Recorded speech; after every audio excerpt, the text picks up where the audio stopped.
Hello दोस्तों, कैसे हो? आपका स्वागत है त्रिपाण स्टडी सेंटर में। आज जो हम करने जा रहे हैं बीए सेमेस्टर 5 पंजाब यूनिवर्सिटी। आज जो हम बुक करेंगे पंजाब का इतिहास और संस्कृति, यानी देखा जाए तो काफ़ी महत्वपूर्ण यहाँ पर हमारा है history and culture of Punjab, यानी SCP, जो ये काफ़ी महत्वपूर्ण है। इसके अंतर्गत हमारा जो यहाँ पर चैप्टर आया है आर्य समाज और अहमदिया आंदोलन। आर्य समाज और अहमदिया आंदोलन जो ये काफ़ी महत्वपूर्ण है, यानी Arya Samaj and Ahmadiyas this is most important chapter I here.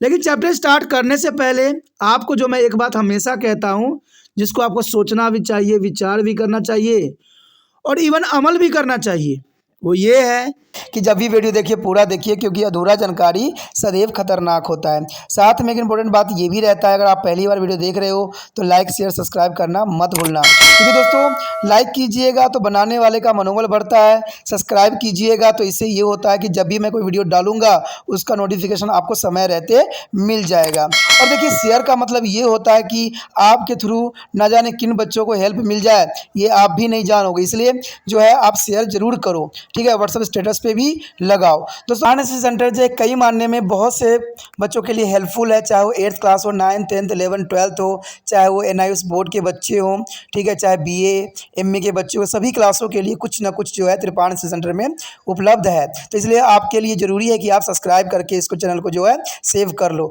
नहीं तो बाद में अगर रिसर्च करोगे तो शायद आपको ये चैनल प्राप्त ना हो। तो इसलिए सोचना नहीं, विचार नहीं करना है, सब्सक्राइब करके जो है अपने पास सेव करना है। दोस्तों ये तो बात था आपके लिए, लेकिन आप देखते हैं हमारा आज टॉपिक क्या है।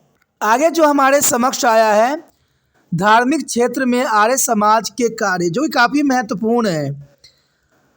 अपने स्थापक स्वामी दयानंद सरस्वती महाराज की तरह आर्य समाज ने वेदों को उपदेश और शिक्षाओं पर अधिक बल दिया। ये काफ़ी महत्वपूर्ण था। आर्य समाज ने केवल एक ही परमात्मा जो सर्वव्यापक, सर्वशक्तिमान और सर्वज्ञ है की धारणा को उन्नत करने पर जोर दिया, जो कि धार्मिक क्षेत्र के अंतर्गत आता है आर्य समाज में। आगे देखें तो कहते हैं आर्य समाज मूर्ति पूजा का पक्षधर नहीं रहा और सभी अंधविश्वासों के प्रति शक्तिशाली आवाज़ बुलंद भी की। धर्म के नाम पर उन दिनों प्रचलित और प्रासंगिकीय, नैतिक और विनाशकारी रीति रिवाज तथा प्रथाएं जैसे पशु बलि, बहुविवाह प्रथा और पापों को धोने के लिए तीर्थ यात्रा करना आदि बहुत से कुरीतियां का इस समय विरोध किया गया। देखिए हम आगे तो आर्य समाज ने हिंदुओं को दूसरे धर्म में परिवर्तन करने के प्रयासों के विरुद्ध भी हमला बोला। उन्होंने विशुद्ध नाम का आंदोलन चलाया, जिसके अंतर्गत धर्म परिवर्तन हुए लोगों को पुण्य हिंदू धारा में जोड़ने का सफल प्रयास भी किया। महात्मा हंसराज द्वारा कुछ उत्साहित एवं उद्यमी स्वयं सेवकों के साथ लेकर सन 1923 में मलकाना राजपूतों को शुद्धि आंदोलन द्वारा पुण्य हिंदू धर्म में जोड़ने का काम प्रशंसनीय था। आपके इस प्रयास द्वारा उत्तर प्रदेश के आगरा, मथुरा और मैनीपुरी जिलों के लाखों संख्या में मलकाना राजपूतों को पुण्य हिंदू धर्म मिलाने का आपने बहुत ही अति प्रशंसनीय कार्य किया गया, जिन्हें मुगल शासन के दौरान जबरदस्ती इस्लाम धर्म कबूल करवाना पड़ा था। तो कहते हैं आर्य समाज ने हिंदुओं की उत्कृष्ट के लिए काफ़ी महत्वपूर्ण योगदान यहाँ पर दिया। आगे अगर बात हम करें तो आपने सुबह और शाम संध्या परमात्मा की पूजा का समर्थन किया, यानी सुबह शाम संध्या परमात्मा की पूजा पर आपने जोर दिया। रोजाना पवित्र पुस्तक वेद के अध्ययन पर बल दिया, जिसे सर्वध्यत कहा गया। कहते हैं आर्य समाज ने मनुष्य मात्र की सेवाओं को जो है आदर्शों का प्रचार किया तथा इसे एक पवित्र धार्मिक कर्तव्य बताया, क्योंकि आर्य समाज ने जो है वेदों को काफ़ी महत्वपूर्ण बताया। देखा जाए तो सन 1939 में पूर्व मुस्लिम हैदराबाद रियासत में धार्मिक स्वतंत्रता के लिए सत्याग्रह भी आर्य समाज द्वारा किया गया और बहुत बड़ी संख्या में स्वयंसेवकों के जत्थों हैदराबाद न्यायालयों में गिरफ्तार कर लिए गए और भेज दिए गए और असफलता प्राप्त हुई। तो देखा जाए तो हैदराबाद न्यायालय में गिरफ्तारी के लिए भेजे गए और सफलता भी प्राप्त हुई। कहते हैं जहाँ पर संघर्ष है वहीं पे जीत है। उसके पश्चात हमारे समक्ष आता है शिक्षा क्षेत्र में आर्य समाज की योगदान। काफ़ी महत्वपूर्ण है कि शिक्षा क्षेत्र में आर्य समाज के योगदान। देखिए, शिक्षा आर्य समाज की गतिविधियों का विशेष क्षेत्र रहा है। भारतीय शिक्षा मंच स्वामी दयानंद का जो है आगमन इतिहास में एक युग परिवर्तन घटना है। आपने वेदों के ज्ञान के गहन अध्ययन किया। वेदों का ज्ञान का अध्ययन जो है यहाँ पर स्वामी दयानंद ने बहुत ही महत्वपूर्ण किया।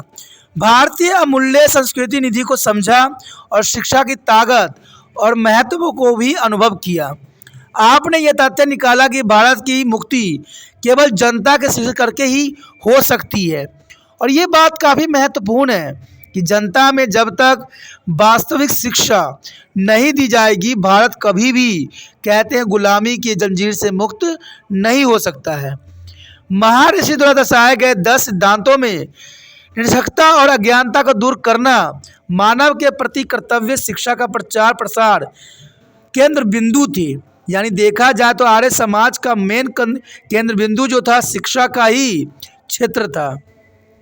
भारत के पिछड़ेपन का मुख्य कारण शिक्षा में कमी का अनुभव करते हुए स्वामी दयानंद जी ने शिक्षा पर अधिक बल दिया और आपके द्वारा जलाई गई ज्ञान का ज्योति आपके अनुयायियों द्वारा अभी भी उज्ज्वलित है। और इसका जो है हम एग्जाम्पल आगे देख सकते हैं। शिक्षा के प्रचार के लिए सबसे प्रथम जो है आपके अनुयायियों ने जो है डीएवी स्कूल की खोला। यानी हर क्षेत्र में डीएवी स्कूल और कॉलेज आज हर क्षेत्र में देखने को मिलता है। सन 1886 आर्य समाज ने अपने उद्देश्य की पूर्ति तथा उत्तम कार्य के लिए लाहौर में डीएवी स्कूल की स्थापना की। और यह स्कूल महात्मा हंसराज जो कि 1884 से लेकर 1938 के नेतृत्व में बड़ी धूमधाम और उल्लास के साथ खोला गया। प्रथम जून 1888 को इस इंटरमीडियम कक्षा का उन्नत दिया गया और सन 1894 में एक बार फिर उसका जो है रुतबा बढ़ा दिया गया। अब यहाँ पर बीए की कक्षाएं चालू की गई है। इस प्रकार इसे डीएवी कॉलेज लाहौर का दर्जा अब प्राप्त है। इस प्रकार पंजाब की जनता को उच्च शिक्षा उपलब्ध कराने का सुंदर अवसर मिल गया। सन 1895 में संस्कृति के एमए की कक्षाएं शुरू की गई और सन 1897 में व्यावसायिक इंजीनियरिंग कक्षाएं भी शुरू हुई तथा 1899 में आयुर्वेदिक कक्षाएं भी आरंभ की गई। इस तरह यह महाविद्यालय जो है जनता में काफ़ी लोकप्रिय हो गया, जो कि काफ़ी महत्वपूर्ण यहाँ पर रखता है। देखा जाए तो तभी से इस आंदोलन की तीव्र गति से वृद्धि शुरू कर दी। और देखें तो हम यहाँ पर काफ़ी महत्वपूर्ण बात आता है कि इस समय डीएवी संस्थाओं की पूरे देश में एक बहुत बड़ी शाखा बन गई है जो निम्नलिखित उद्देश्य की पूर्ति हेतु कार्यरत आज भी है। कहते हैं भारतीय साहित्य एवं संस्कृति के अध्ययन को प्रोत्साहित करना, सुधार करना और लागू करना और वेदों तथा साहित्य संस्कृति के उत्थान को बढ़ावा देना, लागू करना डीएवी स्कूल और कॉलेज का मुख्य उद्देश्य रहा है। अंग्रेजी साहित्य और विज्ञान के जो है सैद्धांतिक और व्यवहारिक अध्ययन को भी बढ़ावा देना डीएवी का मुख्य उद्देश्य है। उपरोक्त 3 उद्देश्य के अतिरिक्त तकनीकी शिक्षा के साधन प्रदान करना ये भी डीएवी का महत्वपूर्ण यहाँ पर महत्व है। आगे हमारे समक्ष आया है महान विभाजन। चलिए देखते हैं महान विभाजन में क्या छुपा हुआ है। आगे यदि हम बात करें यहाँ पर तो काफ़ी महत्वपूर्ण है महान विभाजन। इतनी महान सफलता की प्राप्ति के पश्चात भी यह मानना पड़ेगा कि सभी आर्य समाज डीएवी संस्थाओं के कार्यप्रणाली पर एक मत नहीं थे, क्योंकि कहते हैं यहाँ पर जो स्वामी दयानंद सरस्वती ने किया उसके पश्चात सभी लोगों की अपनी अपनी विचारधारा बदल गई, क्योंकि देखा जाए तो डीएवी संस्थाओं की कार्यप्रणाली पर एक मत नहीं थे। अंततः सन 1882 में जब पंडित गुरुदत्त और बाद में महात्मा मुंशी राम, दूसरा नाम स्वामी श्रद्धानंद तथा उनकी अनुयायी ने इसका विरोध किया, तब डीएवी आंदोलन को परिवर्तन के दौरान से गुजरना पड़ा। क्योंकि देखा जाए तो ये हर एक धर्म में, हर एक काल में हुआ है कि कोई भी चीज़ को मानने वाले एक मत पे नहीं रहते हैं। जब तक उनके स्थापक रहते हैं तब तक वो एक मत होते हैं। उसके बाद अपनी आवश्यकताओं के लिए ये कई भागों में विभक्त हो जाती हैं, और ये सदैव हुआ है। कहते हैं ऐसा नहीं होना चाहिए। जो मुख्य व्यक्ति की विचारधारा थी, उन्हीं विचारधाराओं में आगे बढ़ने की ज़रूरत है। उनका कहना था कि उनकी कार्यप्रणाली वैदिक शिक्षा का आदर्शों के अनुरूप नहीं है। वो कहते थे कि संस्थाओं के प्रबंधक स्वच्छ राष्ट्रीय शिक्षा की अपेक्षा विश्वविद्यालय के परिणामों की अधिक परवाह करते हैं। ये देखिए काफ़ी महत्वपूर्ण बात है। जहाँ पर स्वामी दयानंद सरस्वती ने शिक्षा को महत्वपूर्ण माना, वहीं पर उनके समर्थकों ने आगे चल के जो है कहते हैं मिडिल क्लास की शिक्षाओं को महत्व नहीं दिया, और इन्होंने विश्वविद्यालय के परिणाम को अधिक परवाह करते हैं। ये बहुत ही विडंबना है दोस्तों। स्वामी दयानंद सरस्वती ये चाहते थे कि हर एक व्यक्ति शिक्षित हो, और शिक्षित का मतलब ये नहीं था कि वो विश्वविद्यालय की ही पढ़ाई करके शिक्षित हो सकते हैं। शिक्षित का मतलब होता है कि जो व्यक्ति पढ़ लिख समझ सके उसे शिक्षित कहते हैं, और स्वामी दयानंद सरस्वती यही चाहते थे। लेकिन यहाँ पर समर्थकों का विचार मत ही बदल गया, जिसके कारण जो है काफ़ी विभाजन हमें देखने को मिला। सरकारी विश्वविद्यालय के संबंध के कारण में अध्ययन से पाठ्यक्रम में विशेष परिवर्तन नहीं कर सकते थे। अगर विश्वविद्यालय से नाता तोड़ा जाता तो आर्थिक सहायता से वंचित होना पड़ जाता। तो देखा जाए ये हर समय काल में हमें देखने को मिला है कि कहते हैं जो मेन सदस्य होते हैं, जिन्होंने स्थापना किया होता है, उनका मकसद कुछ और होता है, और जो उनके चलाने वाले होते हैं, आगे आते हैं, उनका मकसद और मतलब ही चेंज हो जाता है। तो ये बहुत बड़ी विडंबना है। कहते हैं ये हर धर्म में हमें देखने को मिला है, हर काल में देखने को मिला है। लेकिन वास्तविकता जो होनी चाहिए उसका महत्व ही बदल देती हैं, जो गलत है। कुछ समय तक यह वर्ग संस्थाओं में मूलभूत परिवर्तन के लिए आंदोलन चलता रहा। जब उन्हें यह मालूम हो गया कि अधिकतर प्रबंधक इस प्रकार के परिवर्तन का समर्थन नहीं कर रहे हैं, तो उन्होंने नाता तोड़कर अपने ढंग से नीति निर्धारण करके संस्थाएं चलाने का फैसला किया। ये बहुत ही गलत होता है। कहते हैं अपने मकसद से भटकना कदाचित उचित नहीं रहता है, और इस प्रकार आर्य समाज का विघटन हो गया। महात्मा मुंशी राम तथा उनके समर्थक डीएवी ट्रस्ट तथा प्रबंधन से बाहर हो गए तथा एक नई पार्टी बना ली। उन्हें गुरुकुल वालों के नाम से जाना जाने लगा तथा अपनी संस्थाओं का नाम गुरुकुल रख दिया। दूसरी ओर डीएवी के ट्रस्ट और प्रबंधक के साथ जुड़े रहे उन्हें कॉलेज वाले नाम से जाना गया। विघटन के पश्चात दोनों संस्थाओं ने अपने अपने क्षेत्रों में सराहनीय काम किए, परंतु दोनों में से कॉलेज वालों ने डीएवी संस्था का जाल खड़ा कर दिया। सरकार से मिलने वाले अनुदान को यह मान कर सके अंततः स्वाभाविक ही इसका प्रबंधन लाहौर में स्थापित डीएवी से टूट गया। देखा जाए तो आगे चल के डीएवी आज भी हमारे संस्थाओं, हमारे क्षेत्रों में है, लेकिन आज डीएवी का सिर्फ एक ही मकसद होता है, धन कमाना। लेकिन जो स्वामी दयानंद जी की विचारधारा थी, आज डीएवी उस पर नहीं चल रहा है। आज सिर्फ डीएवी है तो संस्था, लेकिन आज उनका सिर्फ मकसद है पूंजीपति की तरफ चला गया है। और कहते हैं बहुत से रिश्ता टूट चुके हैं, जो उन्होंने जिस अनुयायी के साथ आगे लेके बढ़े थे उस पे आज खड़ा वो नहीं उतर पाए। उसके पश्चात देखें विभिन्न डीएवी संस्थाएं। कहते हैं बहुत से डीएवी संस्थाएं खोली गई। डीएवी मैनेजमेंट कमेटी ने होशियारपुर में 23 नवंबर 1912 को अपने ढंग से एक नई संस्था स्थापित कर ली, और इस संस्था ने होशियारपुर में विभिन्न संस्थाएं खोलकर इन क्षेत्रों के इर्द गिर्द आंदोलन को जो है फलने फूलने में काफ़ी योगदान दिया।